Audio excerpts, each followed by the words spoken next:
Welcome to Inc.'s The Founders Project with Alexa Von Tobel. I'm Alexa, the founder of LearnVest, author of New York Times bestselling book, Financially Fearless, and second book, Financially Forward. I'm also the founder and managing partner of Inspired Capital, a venture firm focused on the entrepreneurs of the future. Each week, we sit down with the top founder to share their story of guts, inspiration, and drive. Hi, everybody. I'm your host, Alexa Von Tobel, and this week, I'm excited for you to meet Jim McCann, founder and CEO of 1-800-Flowers.com. Jim has revolutionized the floral industry, turning a single flower shop on Manhattan's Upper East Side and turning it into a multi-billion-dollar omni-channel retailer and one of the world's largest gourmet food and floral gift providers. It was Jim's belief in the universal need for social connections and interaction that led to his founding of 1-800-Flowers.com. And today, as a highly successful entrepreneur, philanthropist, public speaker, published author, Jim's passion remains the same: to help people create better and more meaningful relationships. Jim has long embraced new technologies long before other retailers. His strategy for growth has included an effective combination of birthing and acquiring new businesses that resonate with the customers, gifting, and celebratory occasions. The company's offerings include such iconic brands as Harry and David, Cheryl's Cookies, The Popcorn Factory, among others. Jim is also deeply involved in philanthropy and especially devoted to helping individuals with developmental disabilities. This includes Jim's continued work as founder and chairman of Smile Farms, Inc., a 501c3 not-for-profit organization that provides meaningful work and opportunities for people with disabilities. And with that, let's welcome my friend, somebody I met a long time ago, Jim. Let's welcome you, Jim. Hi, Jim. How are you? Can we go back to the early days, the aha moment? And can we talk a little bit about how you got in the flower business and how you ended up building a multi-billion-dollar flower company? Back in, it was 100 years ago, I was hanging out with my two friends, Fred and Bonnie Flintstone. And we were coming home from school, and I said, these guys are going to need a florist. Truth be told, I thought I'd have a different career. I thought I'd be a New York City policeman, because where I grew up, that was really aspirational. And the people I most admired in the community where I grew up in were civil servants, or a good many of them were. My dad was a small businessman. He ran a painting contracting business. And so as I looked around the neighborhood, I thought the people who I most admired were policemen or in the police department in one way or another. And I thought that's what I'd be. So I went to a college called John Jay College of Criminal Justice, part of the City University of New York, here in New York. But along the way, I started working in the social services. A buddy of mine ran a group home for teenage boys, not far, well, maybe a million miles from where your husband's family is from in Breezy Point, Queens. We were in Far Rockaway, the other end of that peninsula, and about a million miles away in terms of attitude. I was working as a bartender in Queens, and my buddy would come in and talk about his work running this group home, and I just always asked him a lot of questions about it. And he said, you seem like you might have an interest in this kind of work. Is it something you'd like to give a try? So I said, maybe. He said, well, then he invited me to dinner down at the group home. And so I went down the next week and had dinner with him at the group home. And afterwards, it was a 2-story house with a finished basement underneath in a very, very tough neighborhood. And he invited me down to his office in the basement level after dinner. And he said, what do you think? I said, yeah, I think maybe someday I'd like to give this a try. So he flipped me the keys and said, well, you got to do me a solid because I got nobody to work tonight and you're on. And that started a career that lasted for 14 years, Alexa. And it was a great, great learning opportunity, grow up opportunity for me. I did quickly learn that working in the not-for-profit social work world, you don't make very much money. And the decisions we make in life certainly influence our risk-taking tolerance and the choices we have. And I married very young. We started a family very young. And so I was always doing things on the side to supplement my income. And one of them was back to bartending on Friday and Saturday nights in Manhattan on the Upper East Side. And there again, a customer, who was a terrific guy, would stay late on a Saturday night and we'd chat a bit while I was working behind the bar. And he told me he owned a flower shop across the street and he was going to be selling it. And I said, well, what are you going to do? He said, well, I have this new business idea I'm going to pursue. And I said, how much are you asking for that flower shop? And he said, $10,000. This is in 1976. Wow. And I had just sold a building I had bought in Brooklyn and fixed up and sold, and I had a $10,000 profit. And I thought it was a sign from God that I should buy that flower shop, and indeed I did. And that's how I got started in the flower business, by buying that one shop on the Upper East Side. But Alexa, yes, I wanted to become a florist, but I also wanted to build a business. So I made up my mind that I wasn't just going to do one shop. And so 6 months later, I opened a second shop, and every 6 months I'd open another shop. And then it was every 3 or 4 months I'd open a shop. And then I had a whole lot of shops and realized there is no synergy in having a lot of shops. And so I figured I gotta figure out another way to grow this business. Walk us through like the building blocks, the chapters of the business, Jim, and how you thought about it. You don't have to be creative, but you have to be curious, and you have to recognize a good idea when you see it. So someone else had the idea that, hey, maybe we'll build a business around an 800 number that spells out flowers. The good news is we were there fulfilling florists for the New York area. The bad news was they were only around for a few months when they crashed and burned. So I said, well, that's a great idea. There's got to be reasons why it didn't work, and maybe I could fix those. And so I wound up buying the company, what was left of it anyway, that had the telephone number. So as we think about our business journey, we think about it in, as you say, chapters, or we call it waves. At first for us was retail stores, and a lot of them. Then the next wave was let's rename our company a phone number. So we were the first company whose name was its phone number. That company went away. We took what was left of its intellectual property, the telephone number, and changed the name of our company from Flora Plenty to 1-800-Flowers. Well, first it was 800 flowers, and people didn't get it, that it was a phone number. So we had to add the 1 so they could get it. And so that was our second wave. And in the next 5 years, we became a national brand. I owned all those flower shops. So what I did was I sold them off to franchisees because I needed the capital to grow this bigger idea. And these shops were better owned and operated by family businesses anyway. And so that gave me the capital to go ahead. I wasn't smart enough or knowledgeable enough to know about financing and private equity and venture capital. I didn't know any of that. And frankly, there wasn't a lot of that around back then. So we just sort of bootstrapped it. And if we were able to revolutionize the sleepy little flower business just by inventing a name of our company that spelled out its number and answering the phone 24 hours a day and using credit cards over the phone, which was not the norm then, we thought, geez, the next technology that's going to come along could disrupt us. And so we always had our antenna up looking for what's next. And I have a younger brother, 10 years my junior, who had just come into the business after graduating from college. And he was curious about all the new technologies. And so we tracked over 50 different technologies that we tested into to see if that's going to be the next one. And the one we kept coming back to was this online world. And we developed some friends and relationships who really did understand that world. And we hitched our wagon to their star. And they were the guys who were running AOL at that time. We were the first merchant of any kind that was able to transact on AOL. Wow. So we were early to the online world. And back then it was the walled gardens, and then we had our own website, but no one could find you, so it didn't matter. And then in 1995, Netscape came along, organized the world with a browser, and then it really began to matter. There was a recession in 2008, and we're looking and saying, wow, this is threatening us too, to make sure we stayed profitable throughout that time. We didn't cut the rebuild of our tech platform. We didn't cut our investment in social, and we didn't cut our investment in mobile.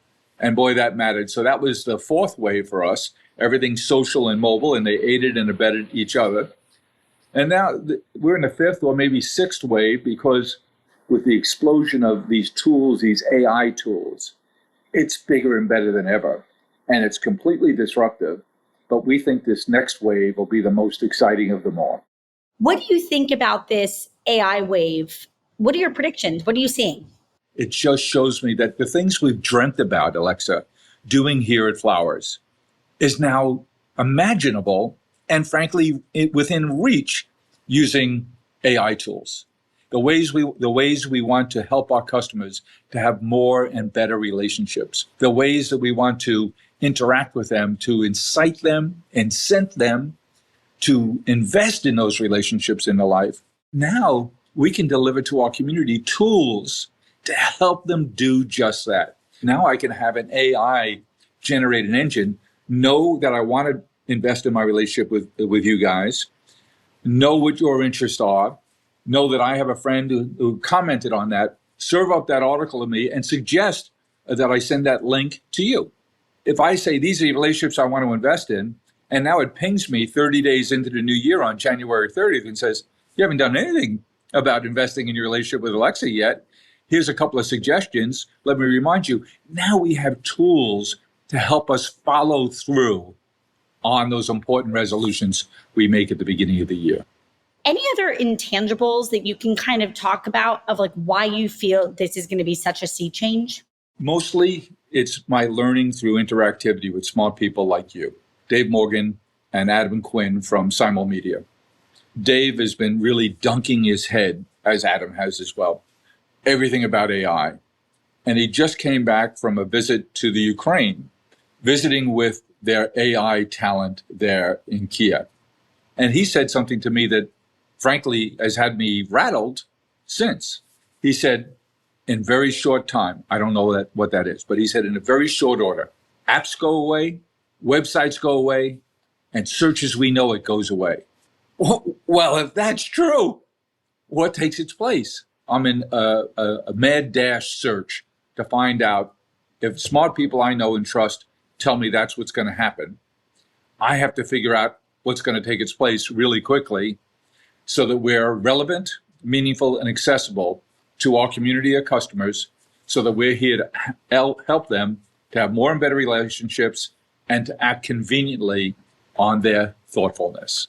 If we look back at 1-800-Flowers, I'm sure there were many hard moments. In fact, I know there were many, many hard moments.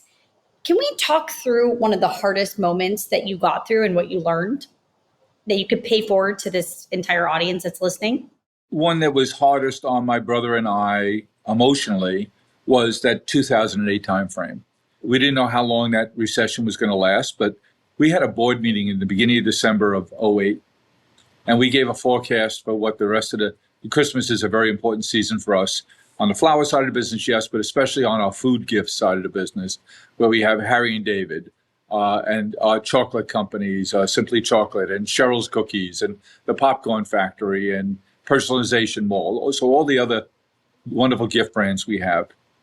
And then the day after our board meeting, I think it was December 4th, business just changed in the wrong direction, like the next day. So we had to do our first ever layoffs. And we laid off 10% of our team, which was at that time about 300 people. And that was painful. We had never done that in all our years being in business, that we've had to do layoffs. And it was painful to do, but the lesson we learned is to make sure we were honest and direct with everyone and telling them why and how we made our decisions.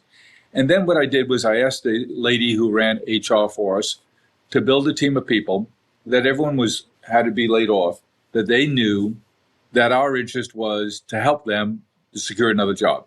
So we're all active in the business community, and we know people are looking for different talent. And we set up a team of 3 people whose job it is to work with the people who were laid off. If they wanted, we would give them assistance to help them find another job.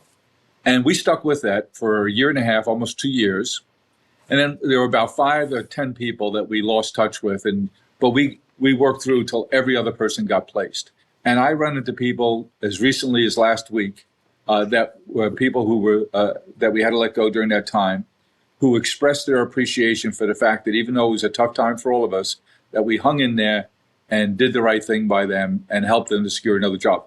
Many of them have come back to us in later years to work for us again. Another lesson I learned was from a friend of mine named Dave Bonagora, ran Ernst & Young on Long Island, now EY. Dave and his partners taught me a lesson, which was before working with them, if you left me, you were dead to me. I didn't want to talk to you. I didn't want to know you. It was a personal abandonment. And then working with EY and working with Michael Bloomberg at Bloomberg, they each taught me the lesson that people are going to leave. That's okay. If they do it in the right way, give plenty of notice, handle themselves professionally, hand off their work well, and say and do the right things, then they would consider them in their alumni community, and they'd be deliberate about staying connected with them. So they changed my mind, and they changed my practice and my maturity to go their way. But if you leave bad, you're dead to me. And we'll be right back after a message from our sponsors. Jim, I want to transition a little bit. If you think back to your parents and maybe something in your childhood, something that really stands out that you maybe even repeated with your own children, is there anything that you would pay forward? We grew up in South Queens, not a vibrant neighborhood, blue collar neighborhood, good people. And we had a little grocery store around the corner from us. Some would call it a deli, but they didn't really have deli meats or anything. It was just a little grocery store. Everybody was on credit in that grocery store. You had the book. I'm the oldest of five, as I mentioned. Chris, my brother, 10 years my junior youngest. Al was the fellow who was the grocery store keeper. And he'd take out a brown paper bag and he'd have your can of corn and he'd have your paper towels and he'd write with a flourish on the bag, draw the line and add it up and then put you in the book. Tell you if you're over your credit limit or not. Particularly my sisters and I, we'd play store all the time. And we'd take things out of the closet. We'd imitate Al, and we'd write on there was no adding machine. There was no cash register. He just wrote it on the brown paper bag. And we're lucky enough we have a summer house out east on Long Island. And we have 7 grandkids now, Alexa. We have this one room that used to have a pool table into it till I had grandkids. Pool table's gone now, and it's filled with all kinds of toys and plastic cars and things like that. And to see my grandkids setting up shop to open the store in the playroom that we had to go spend real money in, it just reminded me the things you do as a little kid really do matter in life in terms of how you see yourself and what you learn. And so to see the next generation, not my kids who used to do it, but now their kids playing store, makes you realize you're learning all kinds of lessons at a very young age. What have you learned in the tenure of your career about it? And again, having grown this business for 47 years, which is wild, Jim. Think about that, 47 years. What have you learned about managing stress? You're assuming I've learned things. I am assuming you've learned, Jim. 47 years of doing the same thing means you've learned something. Well, a couple of things come to mind there. One is I'm still old-fashioned. I do a lot of things with pen in hand and a pad. And it's good to have a couple of few people that you can go talk to who you catch attitude from. And I mentioned Bob Diamond before. Bob's run global banks and all different kinds of financial institutions globally, as I say. And he's a good friend, and someone like him on a Friday night, this past Friday night, the phone rings, it's 5:30, I'm getting ready to leave the office, and we have a 30-minute chat and talk about things that are fresh on. So to have 4, 5, 6, 10 people in your life that you can have candid conversations with who've been there and done that is a lifesaver. And the other thing is, if something's bothering me, I take out a pen and I take out a pad and I write 4 boxes and I write down what the issues are, what the opportunities are, and somehow graphically, by writing and analyzing and taking the emotions out of it, is, I find, the best way for me to cope with it and come to a conclusion. And then it's, how do you tell yourself the story? What is the situation today? Where do you want the situation to get to? And if you can create the narrative, everyone else around you is much more likely to go along, even if they don't understand it, which likely they won't, because you don't want to share everything and burden them. But if they just have the confidence that you see a way to get to the other side, they're much more likely to relax and do their job, which will make it much more likely that you'll get to the desired outcome. If you think about the skill sets of an entrepreneur CEO, and again, you are at the helm of an organization with thousands of employees, you've been through so much. What are the skill sets that are the most important? The one that has meant the most to me in my 2 professional careers after knock-around kinds of things. First, as I mentioned, was in the social services, running a group home for boys, and then all the group homes, then becoming an administrator of that home. What I learned there are the same things I try and do at work today, and that is help people who work for us to have goals, set goals for them, with them, measure their performance along the way, try and make it fun, post a reward at the end. And it might not be something tangible, it might just be something goofy and fun, and then keep score along the way.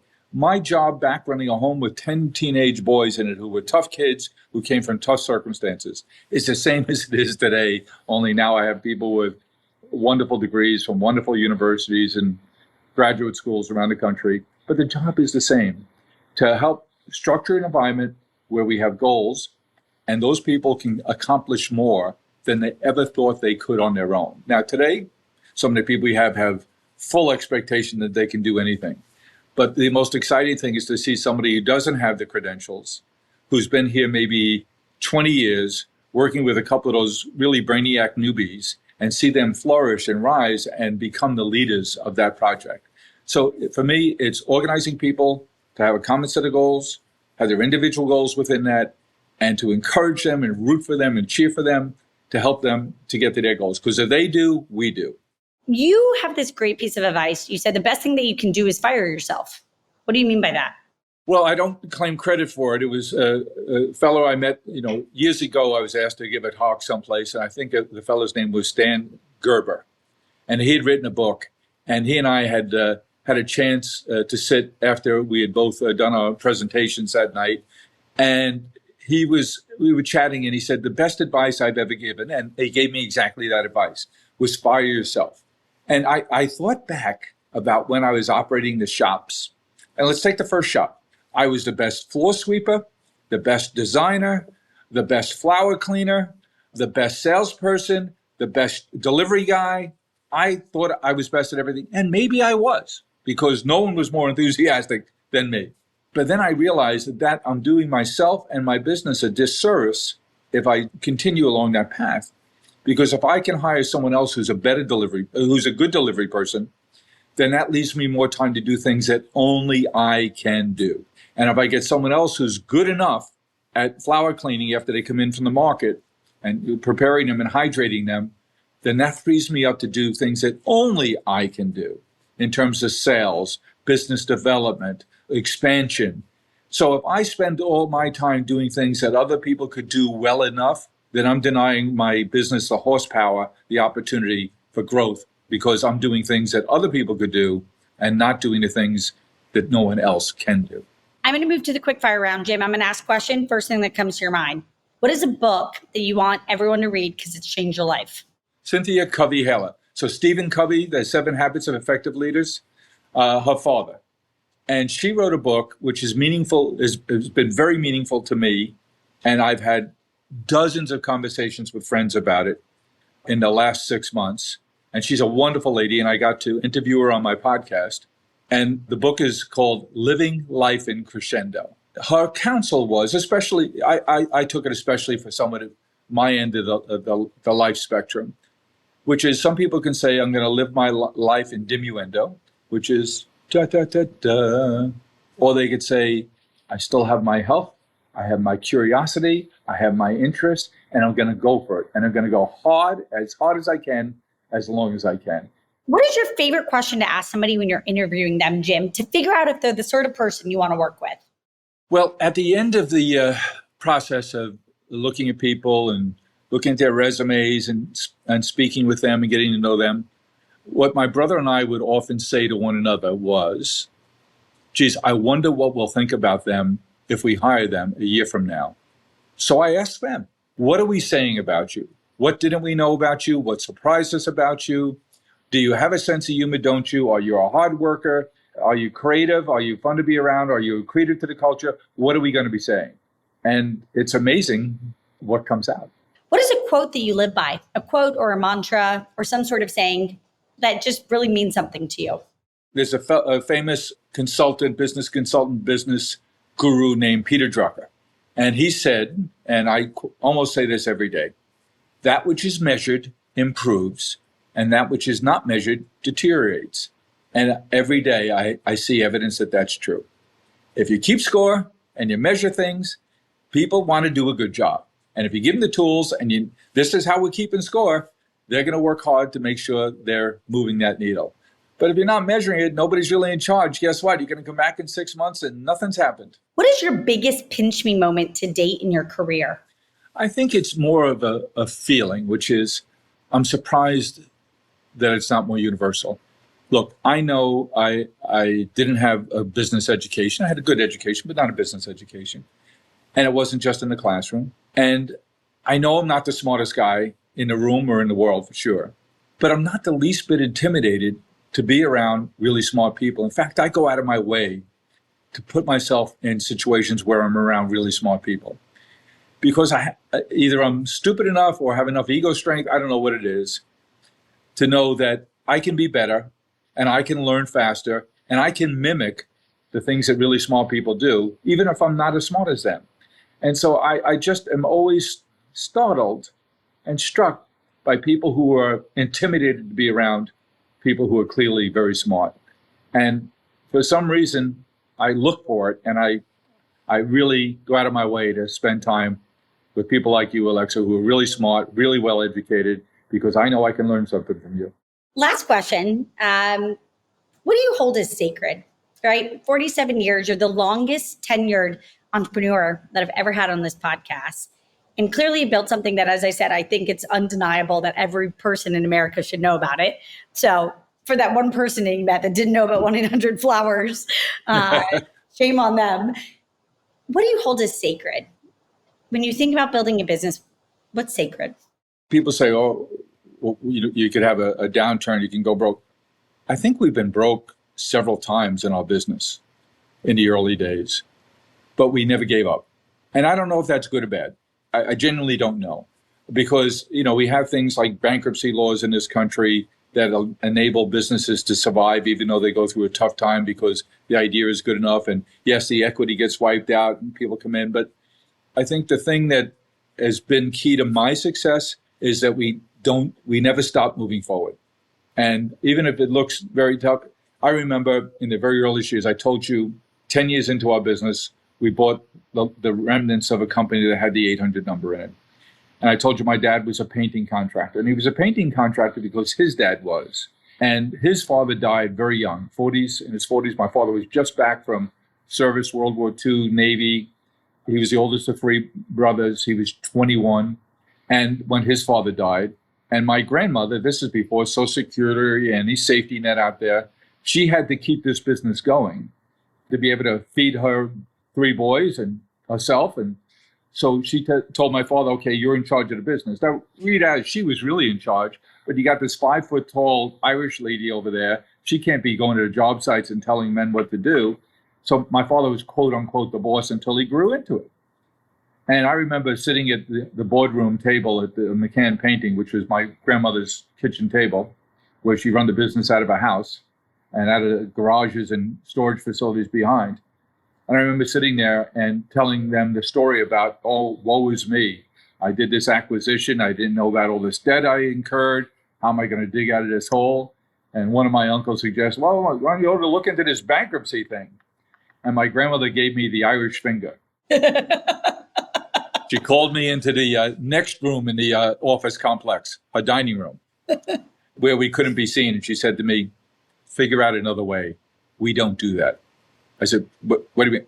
We, McCanns, don't do that. Figure out another way.